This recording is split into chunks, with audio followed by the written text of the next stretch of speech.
جلال الدین خوارزمی جس نے منگولوں کو پہلی دفعہ شکست دی، اس سے پہلے تاتاری کبھی شکست کا سامنا نہیں کر پائے۔ جلال الدین 7 سال وسط و شمالی ایران میں مسیحی یا بانتینی عناصر اور اپنے مخالفین کے خلاف جد و جہد کرتے رہے۔ بالآخر 1231 میں منگولوں نے ایک شب خون مارا جس میں جلال الدین خوارزم کو شکست ہوئی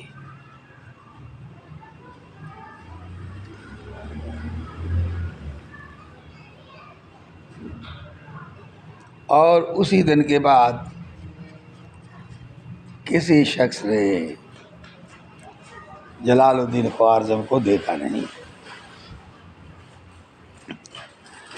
چند مورخین کہتے ہیں جلال الدین منگولوں کے خلاف لڑتے ہوئے شہید ہوا،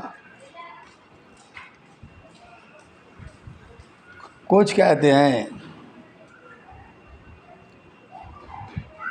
میدان سے فرار ہو گیا اور بعد میں کرد پہاڑی کے علاقوں میں چلا گیا، وہاں اس کا قیمتی لباس اور جواہرات دیکھ کر کسی نے قتل کر دیا۔ اور کچھ مورخین کا یہ بھی خیال ہے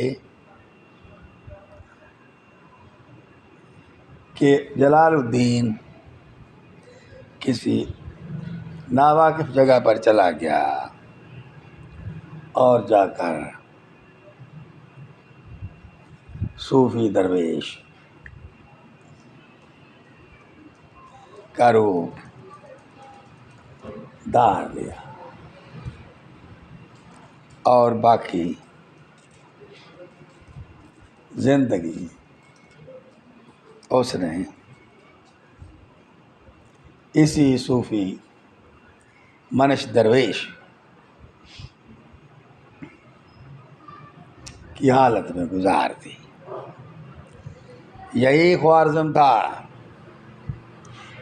جلال الدین خوارزم کے چلے جانے کے بعد پھر منگولوں نے بہت ظلم ڈھائے، وہ بغداد تک چلے گئے اور بغداد کی منگولوں نے اینٹ سے اینٹ بجا دی۔ کیوں؟ اب منگولوں کو روکنے والا کوئی جلال الدین خوارزمی